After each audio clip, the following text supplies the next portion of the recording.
Hey, thank you for joining me. I am very, very, very excited about this one. I've said this before.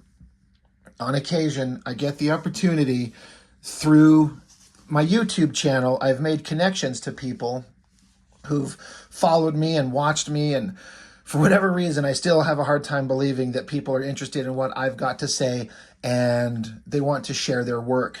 And on occasion, I get the opportunity to get my hands on a copy of an original work from an independent comic creator. And never once have they failed to impress with just the sheer creativity.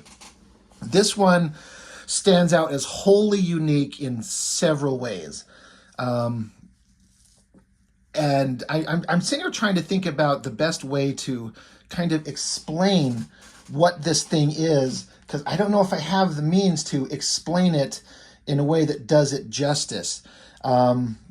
This book was sent to me, and I saw the cover in advance, and I was like, well, geez, it's very professional looking. It's obviously not your standard comic book cover, like a regular thing, like a comic book like you'd see like this. But also look at it; it's sized differently. It's a little taller and a lot wider. I don't know if there's a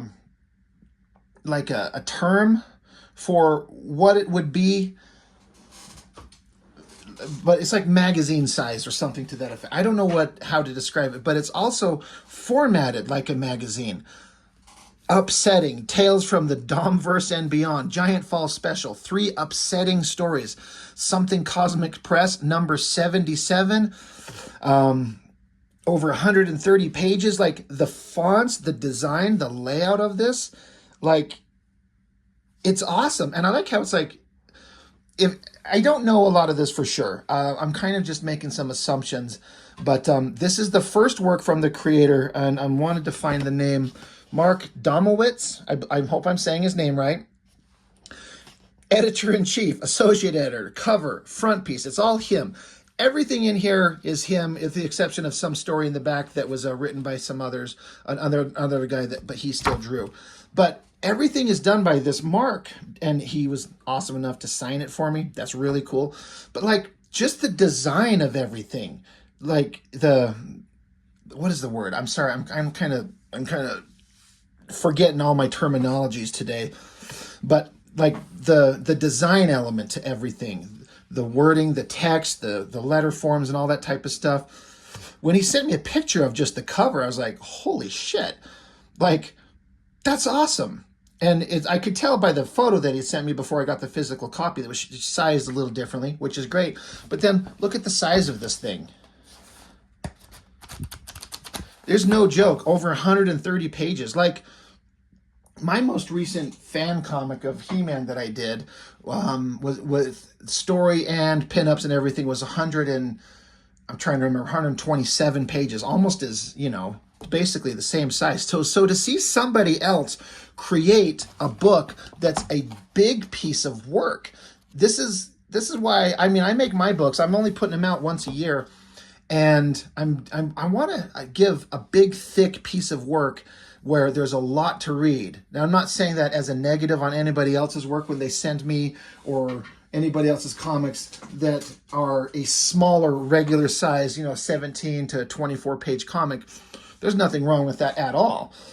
But I like the idea of like, I'm going to put all my efforts into it, create a big, thick book that really makes, for me, I want it to be worth people's time, because I'm so unsure of my own abilities. I want to try to give them the most bang for their buck. And I feel like that's what's going on here. This is a big-ass book. Now, I like that he's saying issue 77. This is absolutely not issue 77. This is the first one. But it's set up as if to look like just one in a long line of books. One of the things that started out interesting, guaranteed upsetting or your money back. And the book is called Upsetting. So instantly I'm like, it's kind of got a sense of humor to it. And I like it. It's interesting. Flip open the cover. Again, look at the layout. Look at the book design of this. I hope that Mark, I'm sure you're going to watch this video, comment and please tell us, like, I'm curious as to your background? Like, how do you know how to do all this type of stuff? Where did you learn? What's your background? Because this looks amazing. It looks completely professional. It looks absolutely like a real magazine. I mean, it is, but it looks like something that you'd find on a table at a like at the doctor's office. There's always the table with a bunch of magazines in there, or something you'd find at when you're out shopping and you're waiting in line, and there's the magazine racks and there's all the shit you could pick up. All the volume 1, number 77, all this, it looks so professional. This is above and beyond everything else that I've seen. Like, this is so unique. I also like down here in like the copy text, the copyright information here, it says upsetting the book, cannot accept unsolicited submissions. Please stop sending them. This also isn't a real magazine, so actually don't try to subscribe either. Thanks. So it's so funny. I wondered, I specifically looked down here in this to see if he put something funny in there. And he's like, this isn't a real magazine, so please don't try to subscribe, even though there are the means to subscribe to the thing in the back of it. It's so funny. It's so interesting. I'm like, God, this is holy shit. And I've said this before, whenever I get the opportunity to have people send me their own unique works, it's the greatest joy that I get out of the channel. I just started doing it just to talk about comics, just because my friend Jess, she told me, she says, Rob, just start talking about stuff. Show how to do artwork, show how to do techniques. And I was like, I could do that. And then I'm like, I also want to talk about comics, but to have this all rolled into the opportunity to get my hands on unique stuff and then to be able to share it, it's one of my most favorite things ever. And then the humor continued for me here. Like a letters page, complaints probably. Letters from the properly upset. I'm laughing already at the upsetting book, and so their complaints probably. People who are upset. Now, I'm just assuming that Mark just wrote these letters and the responses himself. It's fucking genius. This is real creativity. I love it so much. So it starts out, Dear Upsetting, I just finished reading Upsetting number 76, and I do believe it contains some of the most inspired storytelling and most accomplished artwork ever to have been bestowed upon the sequential art medium. Truly, I was moved. I look forward to seeing more works of art from so-and-so, so-and-so. Just please, please, please don't go and do that boneheaded thing where you've done before, where you replace your top talent with some jobless hack making their first comic from their parents' basement. It was a mistake last time, but happily it appears the right lessons have been learned. Upsetting is all the better for it. Cheers. And so the response is, it seems to us that we've been derelict of duty. To rectify this, you'll be upset to know that starting with this very issue, we've replaced all of our talent with a single writer and illustrator who is indeed doing this all for the first time. Which is true. Mark, the guy who made this thing, this is him. This is his first work. He's doing everything. But I love the humor of letters and responses. It's so freaking great. Dear editor, I get the appeal of upsetting. I have been a reader since the very first issue, believe it or not. I regularly read Tales of Something Cosmic when I can, but I do not understand the point of your sister magazine, It's Fine. Nothing ever happens in any of the stories. Is this meant to be some sort of slice of life affair? Maybe you could pick more interesting slices of more interesting lives in that case. I mean, I know you take pride in your magazine's namesake, but It's Fine really is fine, and in a weird way, that's not fine at all. Signed, Confused. The response is, when we started, we wondered who would even want to read something like It's Fine. Turns out people would rather be fine than upset.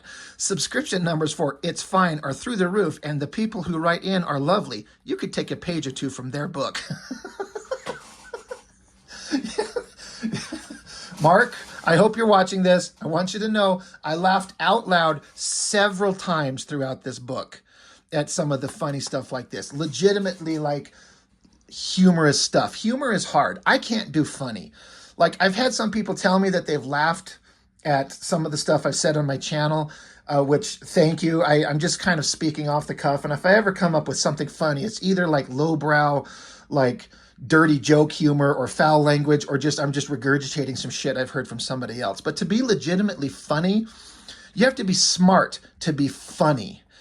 And I don't think I'm either. But this is I just find it so entertaining because I can just see a guy, Mark, like him sitting down and like, I'm going to create a letters page. I got to write some funny letters. Like the next one, fuck you, upsetting. The Z-Ray specs that you advertise so prominently in your publications are a ripoff and dangerous. My son wore them for a week and now he has blurry vision, which the doctor says may be permanent. Correspondence with Zoomco has been left unanswered. If I can't sue them, I will sue Something Cosmic Press for negligence in failing to properly vet its sponsors. Expect a letter from my lawyer in the next few days. The response: we cannot possibly vet all of our advertisers in this publication, not because there are too many, but because there are not enough, and we can't really afford to drop any. We have to eat too, you know. Sorry about your son. That's pretty upsetting. Because that's the title of the book. Brilliant, Mark, brilliant. And then again, another like a page created of like back issues, of back issues that don't exist, but they look like they're totally could be, like double-sized summertime special. It's fine. Yarns from Mima's kitchen, the comfort food issue. Okay, there's some like female creature, like she's like nude with tentacle arms, creepy looking. Says she carries the secret box around wherever she goes. A friend peeks inside and suffers the consequences. It's so funny. Here it is. Buy back issues, my dear, tasty, crossed out, lovely children.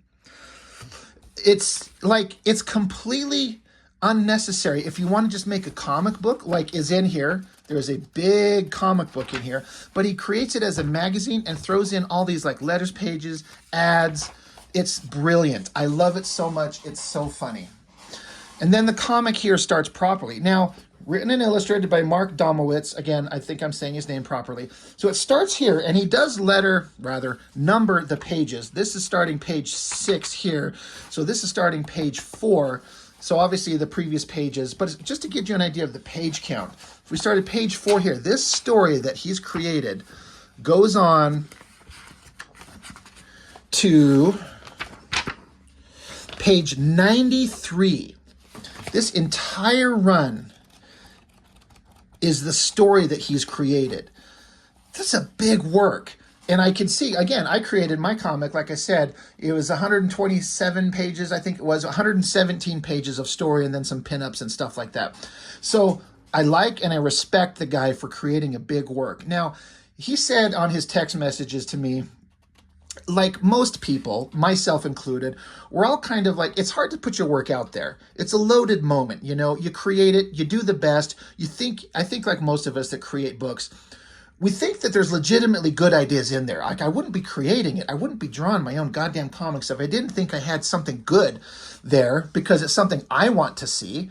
But then you can't help it, like, as you go along and you learn about these things, you understand that what you have in your head doesn't always translate onto paper the way that you wanted it to or you intended it to. It comes out differently. I think George Lucas maybe said something. I could be misrepresenting this, but like you only get 70% physically created on film or on paper or canvas or whatever, 70% or something like that of what's in your head. It's never 100% or very, very rarely. So once you understand that, it's hard to know what you put out there. How is it going to be received by other people? And once you put it out there and let people read it, they take of it what it means to them, and it becomes its own unique thing that's maybe not exactly what you wanted it to be, but it's what it is to them. It's just how it reads. And so I've got my books out there, and one of my favorite things is to get feedback from people, not just saying, oh my God, it was great, I loved it, because that's all I've really gotten so far, which is great. But I like it when somebody says, I loved it, and I loved this part. I loved how you did this. I did not see that coming. I was not expecting this. It was shocking. It was interesting. I loved it. I can't wait for the next one. When it's feedback, and also I'm open to criticism, like, this didn't make sense. I didn't get this. So it makes you kind of want to understand how to make it better in the future. But I like it when people tell you what they liked about it, rather than just, it was awesome, but why it was awesome. So again, I say all that, it's a, like I said, it's a loaded moment to like put your work out there and have somebody read it. And then also to have my dumbass throw it up on my channel for my 1,300 viewers to watch, which honestly, I've got that many subscribers, but oftentimes my videos get 400 or 500 views at most, and oftentimes independent books like this, because it's not X-Men or Batman, get even fewer. But the idea of I'm putting it out there in front of the eyes of a couple hundred people to look at. And so it's nerve-wracking, and I get it. Mark, I have to tell you, I enjoyed this story immensely. I think you did amazing work. I'm not just kissing your ass just because. I mean that 100%.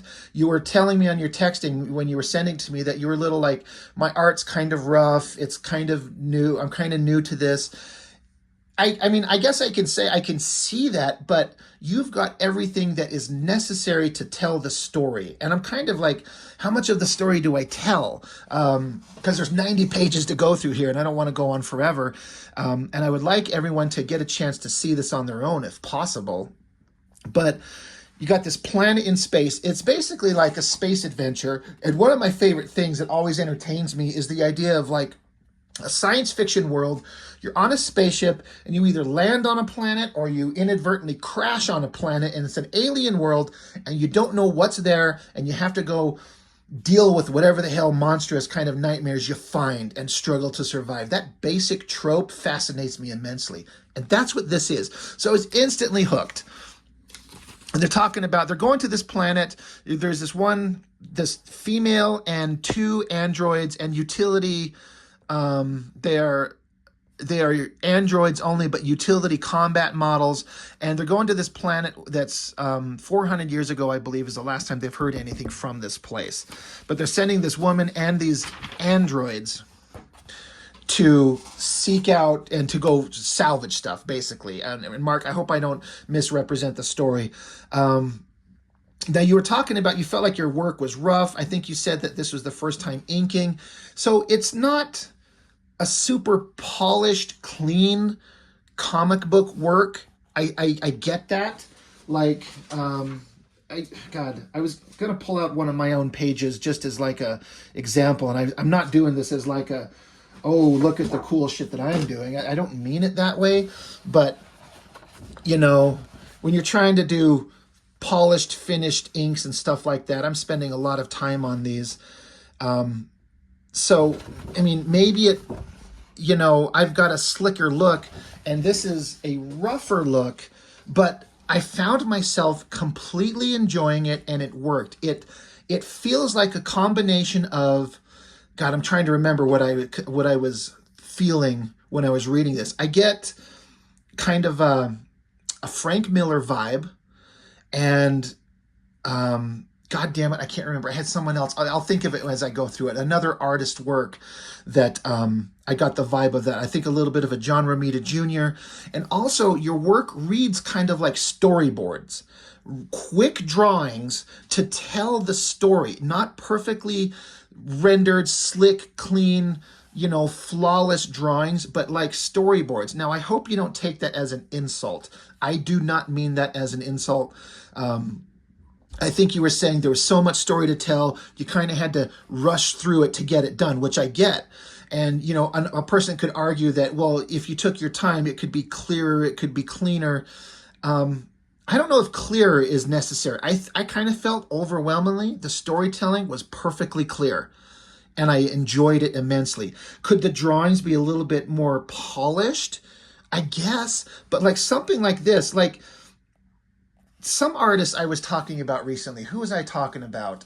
Tim Sale, I think, was one where he doesn't do hyper detailed Jim Lee type super rendering. He does a simple line, a simple gesture, and he's more interested in the clarity of storytelling and the emotional impact of the drawing rather than like razor sharp, flawless technical illustration. And I think that's what you have, Mark. You are showing the emotion and the story much clearer than worrying about is like, are these lines perfectly straight? And is there a rough line going around it? And are my cross-hatching rendering lines sharp, crisp, triangular, pointy lines? Like, you just are telling the story. And there's something to be said for having this big, giant story that you want to tell. Again, it's 90 pages. And if you spent all this time doing like a hyper precision drawing, you wouldn't ever get done. You wanted to tell your story, and so you got through it fast-ish because you're kind of doing a quicker illustration style. I know I'm going on and on about this one point. I'm trying to explain it so Mark understands what I'm saying, and I hope everyone else kind of gets it. And as usually the case, I'll go on forever about a thing, and then somebody in the comments will put a single line, a sentence or two, breaking down exactly what I'm trying to say succinctly in a very quick kind of like description of this is what you're trying to say, Rob. And so I hope that happens. But Mark, it tells the story. The story was completely fascinating to me. Your designs of the characters, the monsters, the creatures, the vehicles, the words spoken are really good. I didn't feel like it was crappy dialogue. Like, I feel like you've got a knack for dialogue. If I had to give one critique, there were a couple of places where the placements of word balloons weren't quite as conducive to the flow of the story as they maybe could have been. It's always a challenge when you're drawing and you have to remember to leave space for the word balloons. And sometimes when you don't, and I do this all the time, is you have to like, shit, I didn't leave the space that I need to. So you have to start getting creative with where they go. And there was one or two places where I was like, where do I go? I figured it out, but when you have to stop for even a second, it's a little bit of like, it stops the flow of the story just a bit, but that's it. So I'll kind of tell you more about what I think, but I think everything that's necessary is here. You got to tell your story. And this book, it feels like a combination of a Mad magazine with like the funny kind of like jokey vibe and the humor into it, but also heavy metal. This is a complete heavy metal story, like shocking violence and crazy adventure and what the hell's going on. I love it. So you got this girl and these two androids. They're coming in, and the weather's really turbulent. I love the technological, like your line work showing like a computer hologram image. Here's the planet. Here's some text, information, exclamation point saying, be careful, pointing at the little dot as your ship is kind of doing its entry approach. Probably the moon right there. And it just, these little dots showing the arrow. Like, it's such a simple drawing. It looks like storyboarding. But I read it, I get what's going on, and that's all I care about. I could follow the story. I get to read your story. I get to be in your head and understand this adventure you want to tell us. And the fact that the drawings are a little bit quicker, I don't care. It reads. So the girl, she gets on, communicator with this like hidden figure and little question marks. She's like, are you sure this is right? This isn't the way that it was we weren't led to believe that this is what this would be like. And they're like, well, remember, our information is several centuries out of date. We're giving you everything that we have. You're just going to have to figure it out. This is what you do. The offer is what it is. You got to do what you can. If you find this stuff that you're there to seek out, we will pay you handsomely. That's what you're there to do. That's your job. So do whatever it is you scavengers do to make money. So it cuts back to their spaceship. I think this is the first time we've actually seen the ship from the outside. You see the back of the cockpit that she's sitting in, like the framework of the glass dome of a window as they're approaching a planet. I love it. Kind of a boxy looking spaceship, and then these clouds as they're rocketing through it. Lightning bolts are flashing. It's coming in. It has a rough landing. They're careening in. And again, this is very quick, squiggly, scratchy, inky. It looks like storyboards, especially when you got such a simple line work like that. But if your storytelling is clear, that's all I need. I'm following the story. I'm on board. It's rocketing down. The robots are saying sensors are failing to model the surface. Flight controls are at 60%. Should we abort? She's like, no, it's too late. We won't get away here. We land or crash. We got to do one way or the other. So they buckle up. They, hunker down. The ship rockets down, going through the clouds. I love the movement of the clouds, the atmosphere. You got that computer screen again as the ship is kind of approaching its landing point. It's highlighted. Altitude, warning. A warning, the lights are going off. They emerge out of the clouds. They could see the ground below them. They're like, oh shit, their ship clips a peak of the mountain, shears off part of it. The ship is like augering in, it's spinning. I love this shot with the black smoke, how the ship is here and it's small and the smoke gets bigger as it goes back. The ship comes in, crashes down, hits the ground, smashes to a halt. after all these pages, we're 14 pages again, so I guess 10 pages of story since the first four were the ads and stuff. Mark Domowicz presents The Bridge of Worlds, and then their ship is there. And again, I love this idea. A ship in a sci-fi world crash lands on a planet, and now we got to deal with whatever's here. Love it. And then just little elements like this, the androids, like error code, a blink of a light, error code, blink of a light, damage, critical damage. Basically like these computers booting themselves back up. Auxiliary power online, and then we see her face. And the robot's like, critical hull damage, port side. She's like, engines, 2 and 3 are gone, 1 and 4 are still online according to the computer. She's like, well, that's enough to get us off the ground. We lost a lot of the fuel cells. They exploded on impact. The rest are leaking, engaging containment protocols. And she says, these old model transports can ride to hell and back. Basically, like, this ship is tough. They could take a lot of damage, but if we don't have any fuel, we're in trouble. So, let's make sure the fuel is preserved. And they're like, most of the weapons and provisions are intact. So, we're in good shape. We're not down. We're not totally screwed, but we're in a difficult situation. And she's like, they missed their mark where they were going to land by a long shot. So they have to walk a long ways. There's a clean route heading south, southwest, but the storm's between us. She says going around it without ground transport, it put her ETA at 40 hours. So she's like, well, let's get the ship fixed up. We're going to make this trip.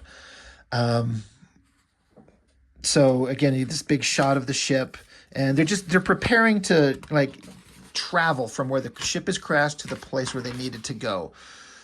And then throughout the whole story, there's this text boxes of these people talking to themselves, like they're observing them. And they're like, they don't want these guys to get to their location. We don't know who they are or why they're interacting with why they're observing the woman and the 2 robots that we're watching here. We see a landscape, these insects, these lizard creatures. Again, just simple drawings, but you get it. The design is there.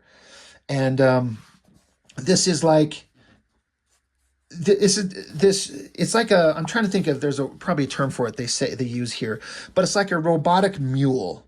And it's such an interesting design here. It's, again, the drawing is so quick, but you could see somebody taking this design into a fully finished rendered thing where it's like got a flexible metal head with these 3 little cylindrical devices coming off the top, and then a forward facing probably sensor device.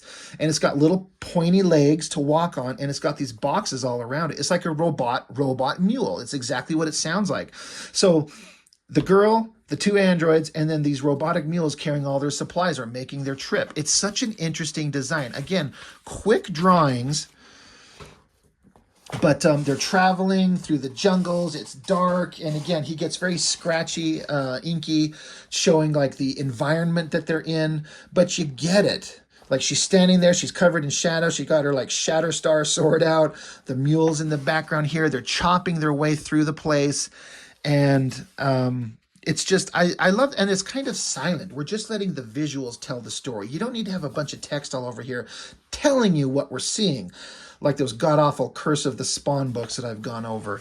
You're just letting the visuals tell the story. This reads so much like a heavy metal story. I'm super interested in it already. What's funny is when I got this book, I was playing video games. I was playing Grand Theft Auto Online. There was a knock at the door, paused the game. I'm like, oh shit, what's this? And I'm like, oh, that's right. I forgot this was coming. I popped it open. I started flipping through this book, and I got engrossed. I shut my game off, and I kicked back on the couch, and I just read the whole thing. I was like, I'm so engrossed in this. I shut all my shit off because I was like, I'll flip through this. I'll finish my game that I'm playing. I'll get back to it later. I'm like, nope, I've got to see what happens in this thing. And this type of storytelling, again, I'm not just repeating myself, how it's very rough, but it tells you exactly what you need to know. It makes me want to draw this story. I want to take these as almost rough layouts and draw it myself. Now, I say that not trying to be I can draw better than you. I'm better. I could do this better than you. I don't mean it that way. I mean it in I'm so inspired by the story and the way that your layouts are done. I would take this exact layout, panel for panel, scene for scene, and just re-render it again in a way because I want to draw it, not because I'm better than you, but because it inspires me to want to draw. And I love this story. It's so interesting. I love it so much. Anyway, they're continuing on. They're getting close to their final destination. And I like this use of this like hologram kind of showing what they're looking at. And they're talking about this community they're going to, what they had done, how no one's heard from them. It's very well written. It's very science fiction-y. I don't want to read it word for word because one, that would take forever. But the way that it's written, it feels like a very interesting science fiction story that has some real thought put behind it. I really liked it. It was really interesting to read. I like how they have to hunker down for the night. We're going to wait till daylight. And so you got this mountainous, rocky shapes and then space in the background. And then it cuts to, if I'm reading it correctly, everyone's kind of crashed out asleep. The robots are in like, low power mode or whatever. The girl's sitting there, but there are these lines over it. It feels like it's like you're seeing something through a security camera, and like the lines of a security camera, like an old school like video camera. Mark, I hope I'm reading that right. I hope that's what it is. I also feel like that's the way, because there's this information being displayed on computer screens here like this, like they're being observed. It's rough and sketchy, but I'm following the story. I'm interested. The girl, she turns and looks and she sees that she's being observed by somebody in the distance. And she's like, what the fuck? And so her robots are Claude and Alan, combat profiles. So they jump up and they arm themselves. She's like, I saw somebody. I think so. Maybe, and I might be misreading this, is maybe the line work is just supposed to indicate the darkness that they're in. I guess it could be read either way. Either way, I think it reads either way. But just to show that it's dark and there's no light out, it's a way to visually show that. But anyway, she sees somebody out there, and so they're like, we're going to chase it down. What the hell? Someone's watching us. So they go chasing after it, and then they get here, and she's like, oh my God. And there's like this, like a youthful human face attached to this weird body, but there's like a giant bite taken out of it. Like, what the fuck? And she's like, what is that thing? And it says, help me. Like, this is the stuff of nightmares right here. This is frightening as shit. He says, help me. She's like, you talk? He's like, help. Water, please help. And one of the robots says, we should bring it back to the ship. The other robot says, I don't think it would make it. Assuming convergent evolutionary design, its vital organs were taken in the bite. So this guy's like, this thing's dead. Like, it's maybe alive, but there's no sense in taking it back. The girl's like, bite? And the robot's like, I would advise immediate withdrawal. The other guy's like, I agree with Alan's analysis. And then suddenly, chomp. He's bitten in half. And there the robot is standing, missing half its body. Screams. And again, it does say that they're robots, right? I hope I'm not misrepresenting this, Mark. I feel androids. Yes. Okay. I've only read it once, so I feel like I don't want to miss anything. Something invisible, like this creature's here and it's bitten, but they don't see anything. But suddenly the robot's here and boom, just a bite is taken out of him. And so she screams like, holy shit. The robot drops down. And so she yells thermal, thermal, thermal. Like, I'm assuming like thermal imaging for whether her own goggles or the other robot. They activate their thermal imaging. Holy shit. Look at this thing. I love the like computer text off to the side. Like we're seeing through the thermal imaging viewing of whatever their visors are. And then because they're looking through it, this creature, you can see it now. It's invisible and it bit. And like there's this giant, disgusting, horrific monster that's just lurking around and is eating them. Like you couldn't see it. So she jumps out of the way. The robot starts shooting at it. And she starts diving and shooting. They just start like unloading on this weird creature. It looks like it's like a cyclops, this big eye and this open mouth. The design of this thing is so crazy. It rears back and looks like it stomps off and leaves them. Like, holy shit. This caught me off guard so much. I loved it. It's so interesting. Like, there's just invisible creature there. So heavy metal, man. Like monsters and robots and girls and shit. I'm like, oh my man, this is crazy. The girl's like, holy shit, vitals. And he's like, I am 100% undamaged. Are you okay? She's like, yeah, I'm okay. She's like, we needed Claude, a robot that's down. This was avoidable. And the robot's like, I'm very sorry, Captain. Captain, indeed, she says, this is my fault. We need to return. We need to secure the camp. And again, another kind of interesting atmospheric landscape, like the sun going down, nights falling, or maybe it's sun rising is what it is, because it's been nighttime. Maybe that's what it is, sun's rising. It could be either. But they're getting close to the installation. They're approaching up on it. They have to climb down, like they're on this rocky precipice, like you're looking up. There's the sun in the sky and the rocks, and there they are. And then they're like lowering down into it. And looks like there's a creature they had to fight off. And they're looking off, and here's this, this base. There they are. They finally made it to where they're going. Looks like they get there. They blow the doors open to get inside it. And they're talking about needing to find what they needed to. They're there to collect up to get their bounty. She says, I don't want to leave any spare room in the mules. Unusable parts for the ship and ground transport get first priority. Anything that doesn't fit, scan and catalog. We'll come back for all the big stuff later. So they want to load up their little robot mules with everything that they can. Interesting little spaceship designs. Again, very quick, sketchy, storyboard looking designs, but you read it, you understand what you're seeing here. It all works. So they're searching out this base. Where is everybody? What's going on? What are we missing here? There's much that we can bring back. A full transport's worth of artifacts on the black market could easily pull in 100,000 credits or more. She says, I found their fuel stores. And the robot's like, somewhat. Interstellar grade fuel doesn't age well. I thought that was a really interesting bit of world building. They could just be like, there's fuel. Great, we got fuel for our ship. But the robot's like, this interstellar grade fuel, it doesn't age well. That's a really interesting bit of world building. He says, only a few of these are stable enough to bring with us. We should be careful.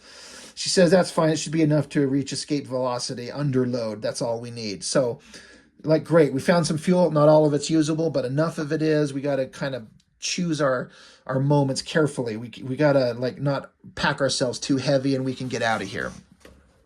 Kicking another door open, there's inside this room with a bunch of stores. And grabbing the most valuable stuff, we got to get a move on. As the girl's here, there's like a glinting of something behind her. And this was a scene that come up. This, like, it looks to me, I'm reading it as like a hologram projection. And it says, I see you have a discerning eye. Those came in with the latest shipment. They're like, cut them off. Who are you?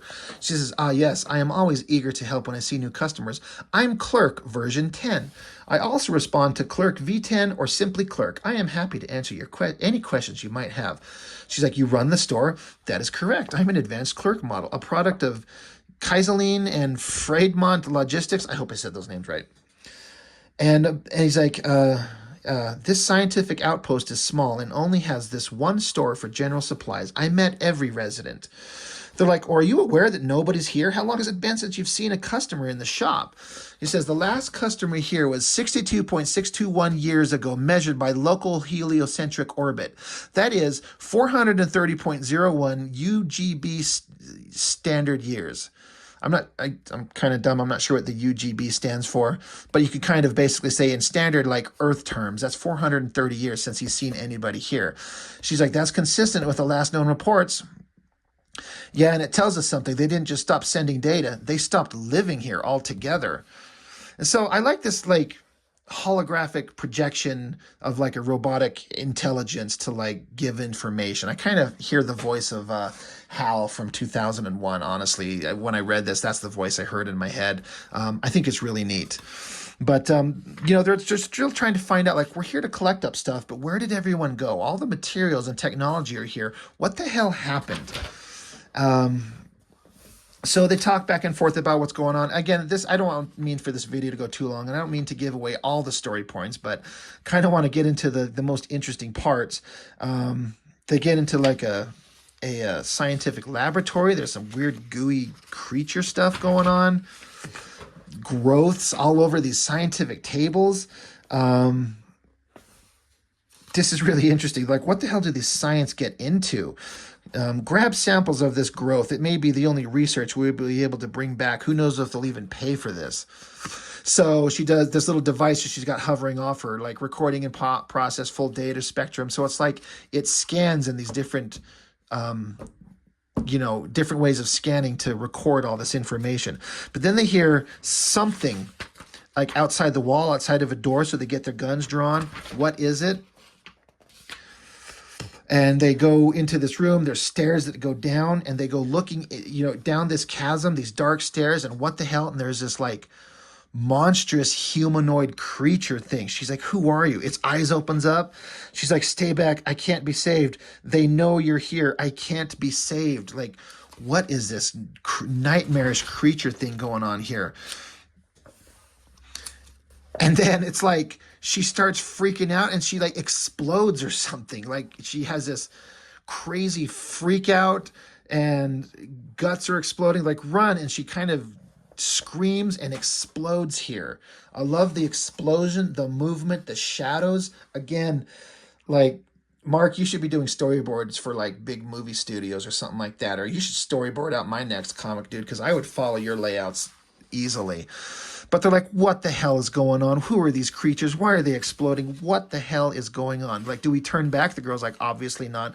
Here's another shot of those robotic mule things. I love the design with these like 3 little devices and the little sensor pod at the front, and just the big cartridges on the side to carry supplies, little spindly pointy legs. Such a neat design. I just love it. I can't design shit like that at all. I'm terrible at it.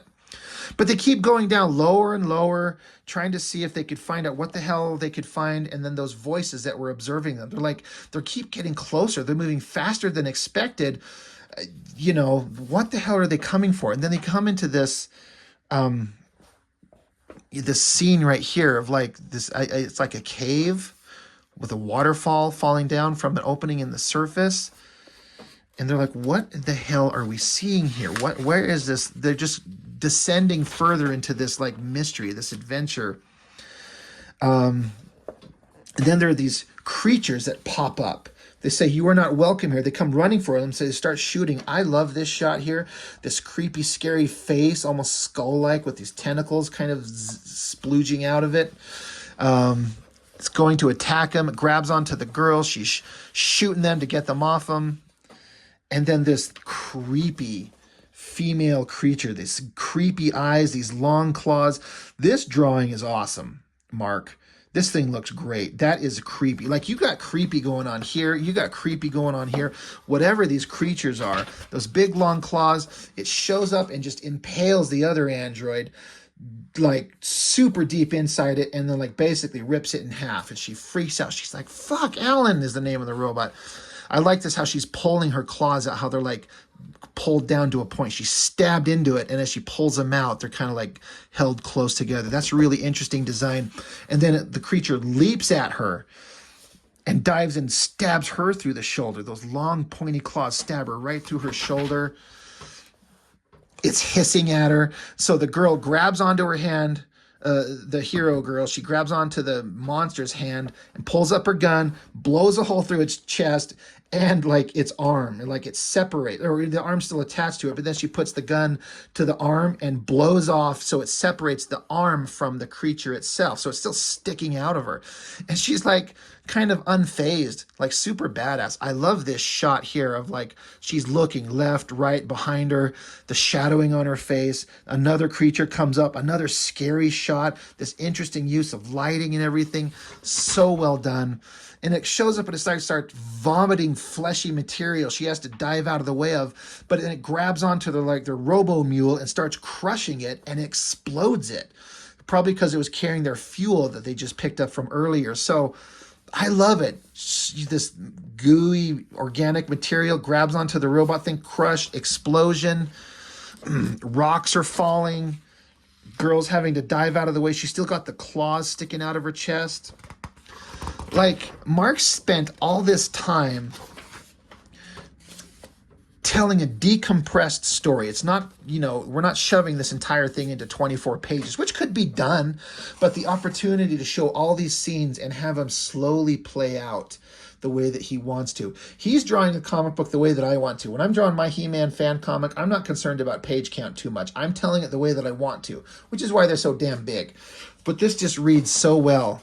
It's so interesting. So her little scanning device that's always hovering off her, it's scanning around, looking at things. It's catching another creature coming out of the smoke. And I love these shots of it, the open eyes and the open mouth. It's such a creepy thing. It comes up behind her, so she takes that claw thing that's sticking out of her, and she shoves it deeper into her, so it pops out her back and then or it's already through her back, I think, but it stabs into the guy behind her to catch him off guard. Through his head, bloody, gross, crazy. It's interesting how she's not phased at all. So well done. So now it's just down to her and one of the robot mule things. They had two, and her androids are gone. One of her mules are gone. So she just got the one that's left. She keeps going. She finds a medical box. She's patching up her wound. And then she makes another call to the mysterious person that sent her on this mission. She's like, what the fuck did you send me into? This is crazy. This is insane. Why am I here? And basically, like, she's forced. She's like, you're going to have to do this. I'm not going to send a rescue ship unless you retrieve these things that I want. We're going to pay you even more. Just do the job that you're there to do. Or you can just lie there and rot. So she's like, God damn it. So she has to keep going down into this underground. Again, I love this landscape.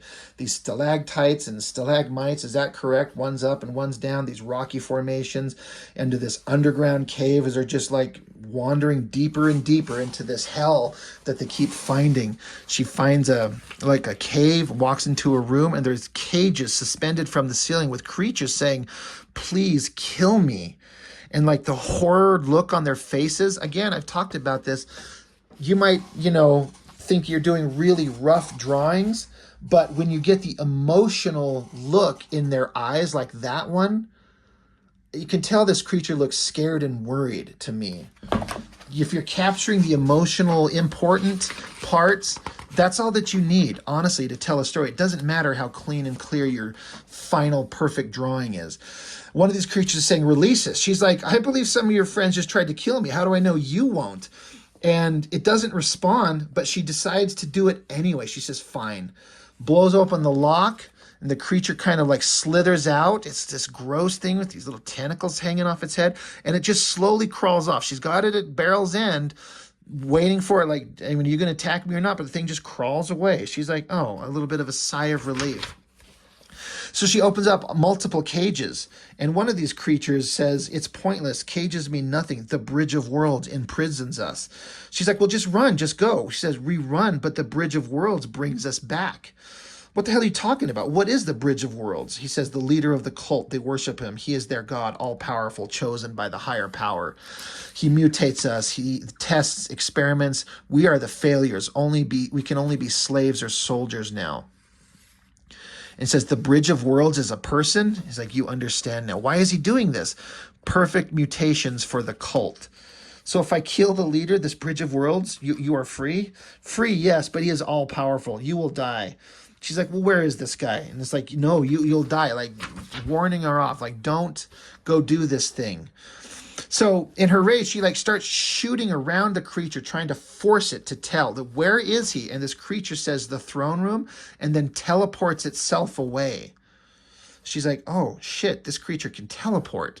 I scared it away, but at least he said where to go. Go to the throne room. So she keeps going, and the voices keep talking about how she's getting closer and closer. We didn't think she'd get this far. And she goes into this room with these multiple holes in the ground. She looks down, lowers her little robot mule down, follows down behind it. But then the rope that she's sliding down is cut, snaps. She falls to the ground, and she looks at the tip of it. It's a clean cut. It didn't like stretch and fray and tear. She looks up there. She's pointing the gun up and doesn't see anything. She's like, son of a bitch, what the hell happened? A look of shock. And then she's in a whole other room with these, like, looks like eggs.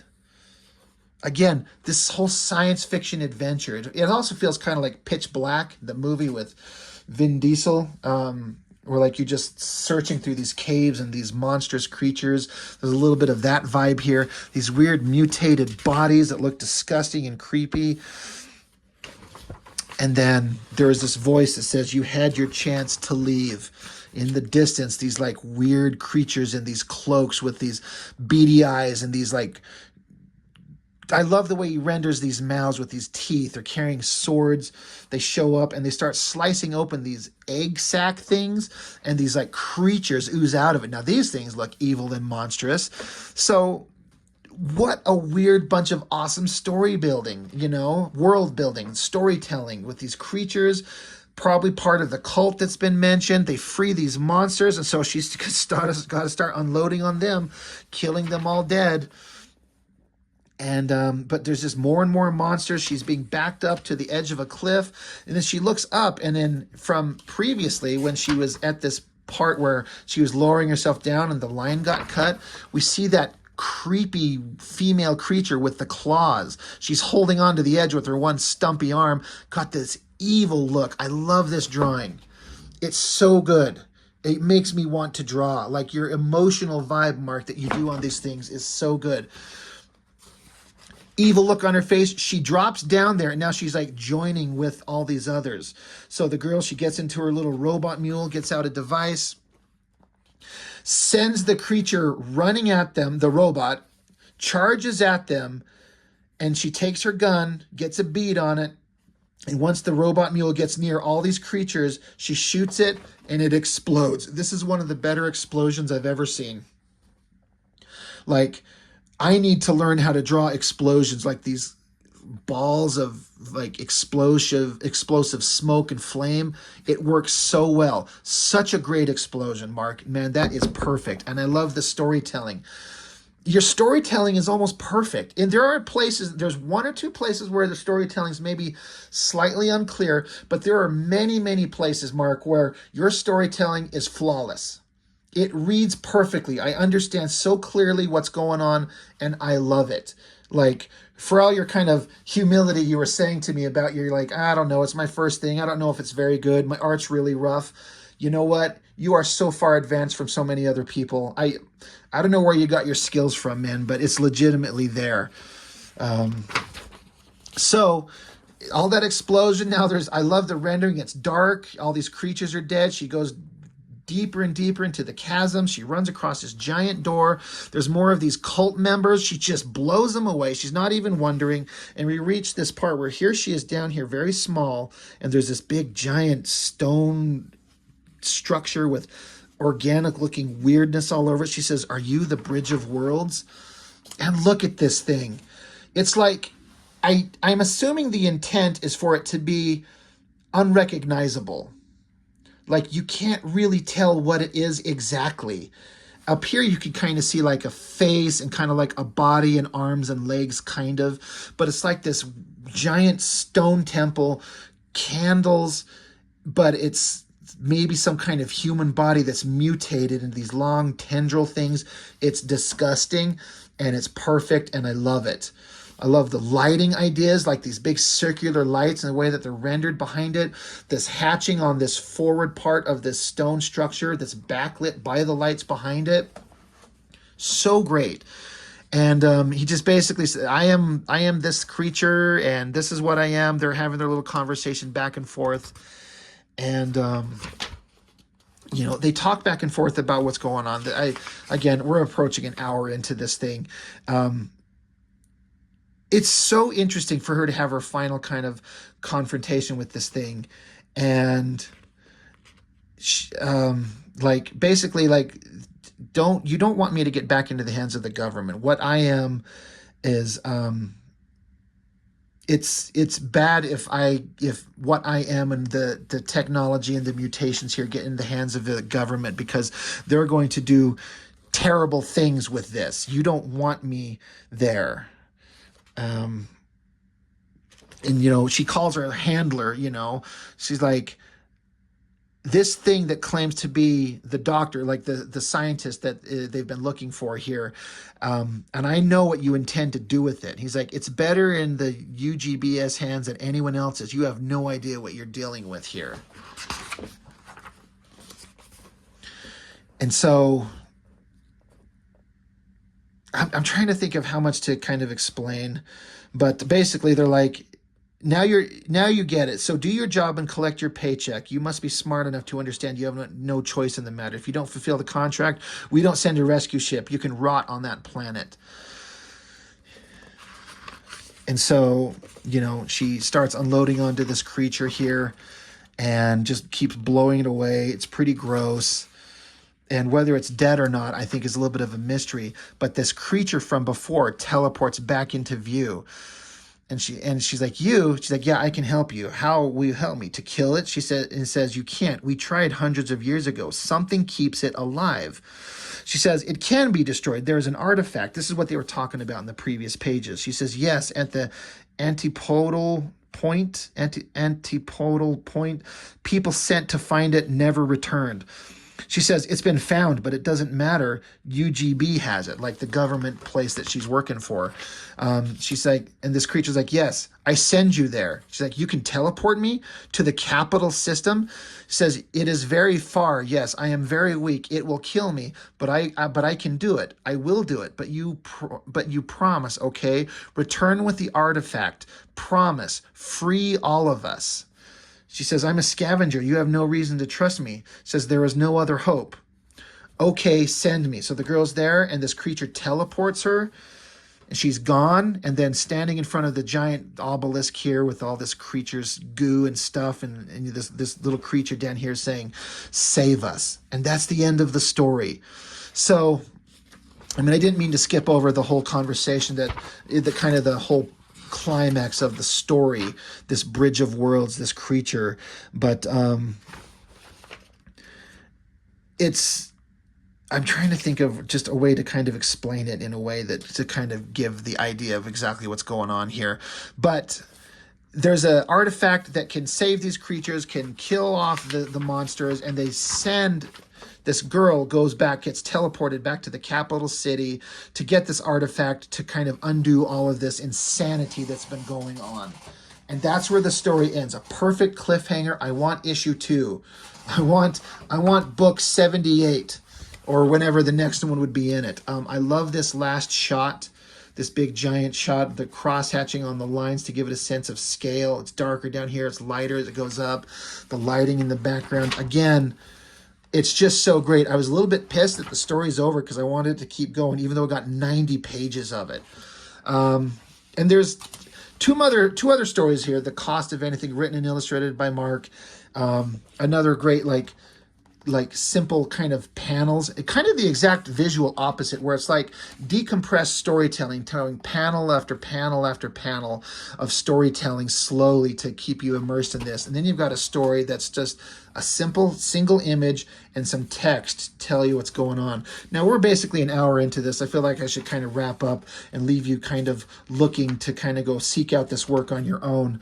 I believe he has a website that I'm going to link where you can get a download of this thing, where you can read it, slowly on your own time and get to experience everything. But look, again, the artwork is great. Still disgusting creature stuff. It's so weird. It's so interesting. It's just, again, it's the exact opposite in a way of the previous story. So it shows an array of skills and storytelling sensibilities that I really like. And then there's another story here, story by Jason Block and Mark Domowicz, art by Mark and written by Jason Block. So again, another story, but again, artistically, an entirely different vibe. Very open lines, simple gray tones to kind of give it a little bit of depth. And just a whole new story in this thing. It's so crazy the amount of work that goes into this thing. It's so well done. And again, we're so far into this thing, I don't want to spend much more time going over it all. It's all worthwhile.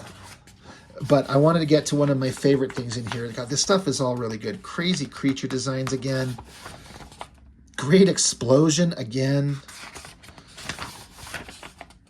And so you got the end, an editorial section to make us look fancy, uplifting. Instead of upsetting, it's uplifting. So it's from Mark, and he's kind of given his kind of breakdown of what this thing is. He's talking about this will be the one serious section of the magazine. For a long time, I've been fascinated by comic books, both as a way to enjoy good stories as a medium and as a medium of expression. But the latter, the craft of storytelling through sequential art, was only something I could appreciate from afar. I would read things like Akira and Berserk and Inuyasha and marvel at their singular visions and seamless panel-to-panel flow. I would see storyboards from the films. I loved and feel motion where there was none at all. I'd read the works of Alan Moore and Frank Miller and wonder at the true art they had made, evocative and profound, in a medium so often seen as lesser.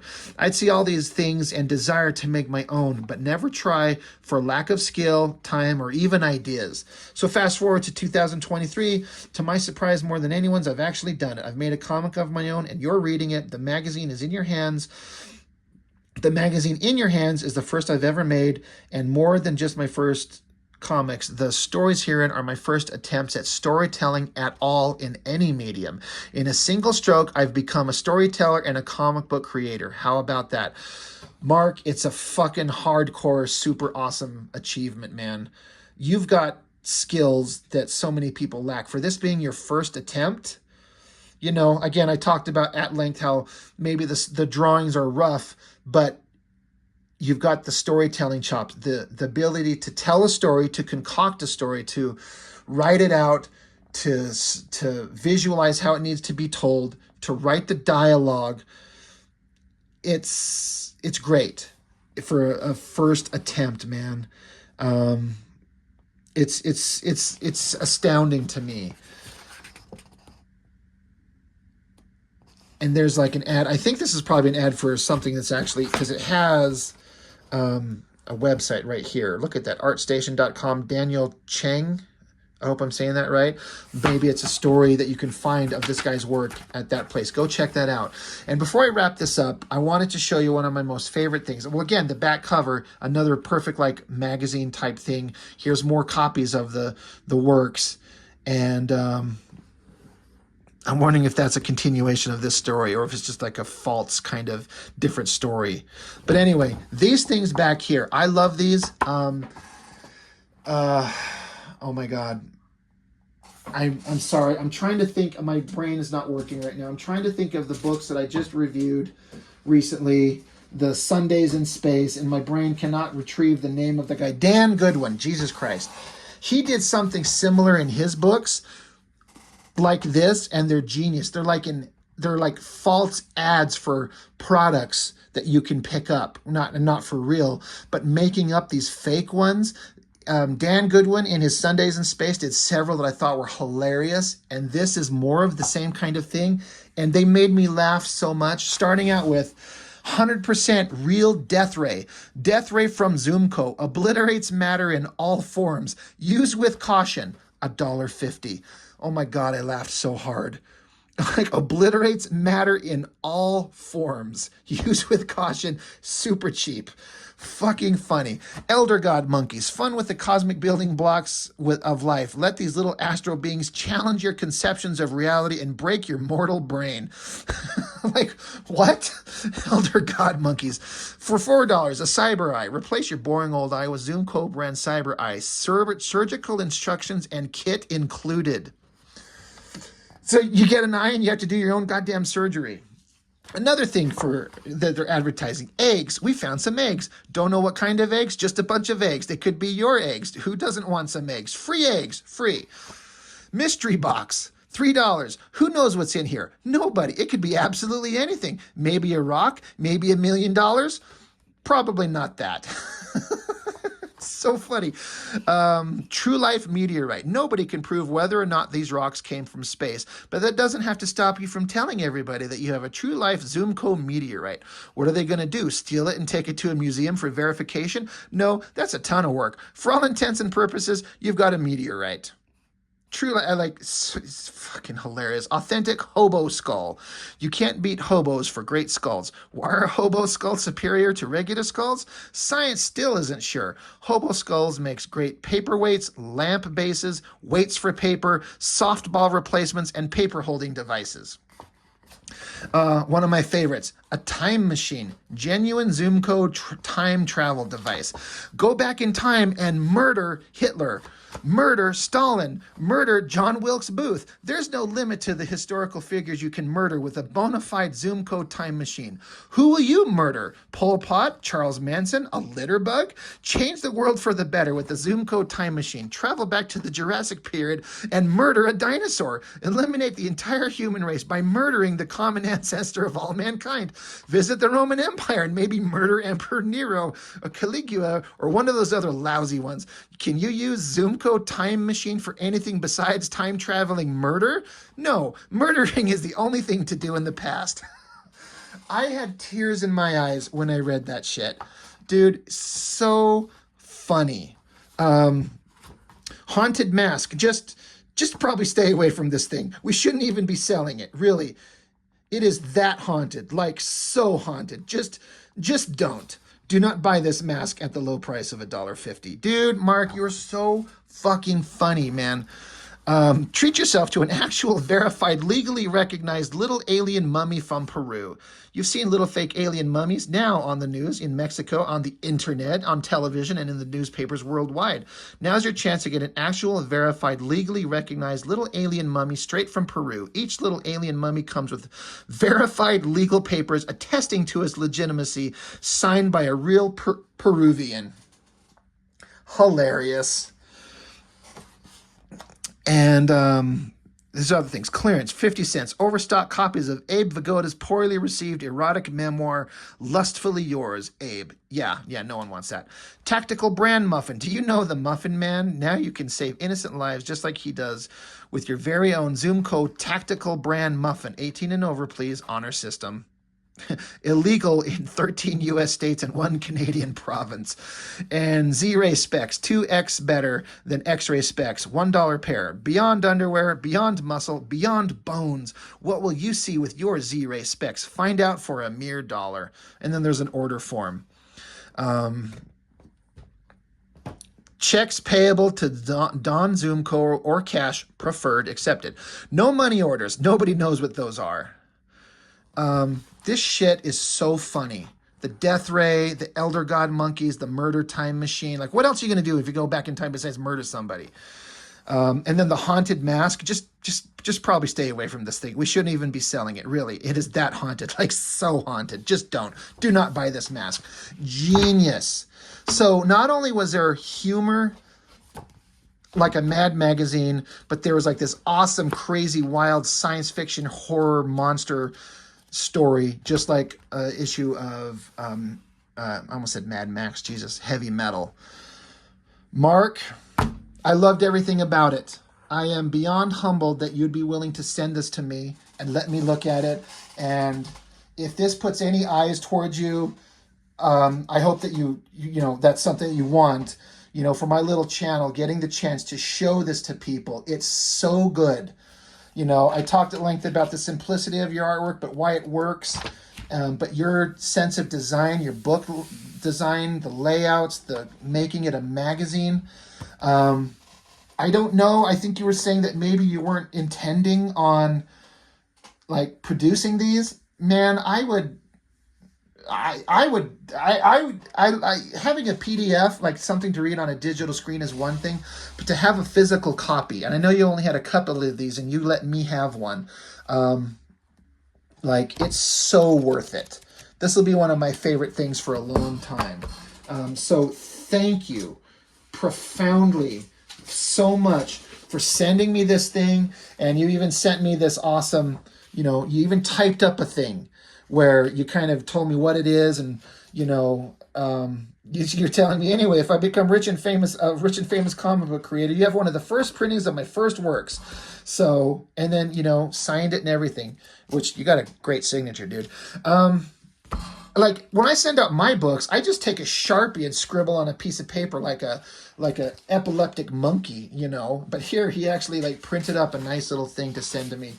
I love this thing. I hope that you have the opportunity and you maybe choose to make it available to people. You know, you'd have to, you know, get a little bit of a social media presence. I don't mind pushing it out there. Holy Lord, I loved everything about this. It's such a work of genius, and it deserves to be seen. And I think anybody would love to have this in their collection, man. I love it. It's so awesome. Thank you for letting me see it. And I'll have a link to you sent me a link to where I believe you said you had a downloadable PDF of this thing. I'll have that in the description for the video, and I hope people go check it out. It's just great, man. It's an incredible bit of work that you should absolutely be proud of. Like anybody who would hand this to somebody else and be like, well, I made this. You can't help but look at this and just go, holy God. Like, it's a substantial amount of work with obvious care and love. You are 100% correct. In your back little page here, you said, in a single stroke, I have become a storyteller and a comic book creator. Yes, you did. You absolutely became a comic creator. And for a first work, man, you're blowing a lot of people out of the water. There are people that talk about all the shit they're going to create all the time and never do. Or then they do create something, and it's just a little tiny little book. You created a big, massive, awesome, brilliant piece of work. It is one of my favorite things. So, enough kissing your ass, man. Shockingly awesome. I love everything about it. I'd really love for you to get into the comments and kind of talk about your like your background in design and how you know how to do all this stuff. Have you done this professionally? Like, I would have to guess so. I don't know. There's so much interesting stuff about this, and it's fantastic. And like I said, one of the greatest compliments I can ever personally give is after reading this and seeing your story, I want to go draw. I want to get here at my drawing table, bust out my own pages, and start creating shit that I hope is as awesome as the stuff that I've just read. So I loved it. Thank you. And I guess that's all I've got for now. Hour and 10 minutes or so. It's a long one, but it's so worth it. I hope everyone checks this out and follows up with your work. So that's all I've got for now. Thank you, everybody, for watching and following along, and we'll talk to you on the next one.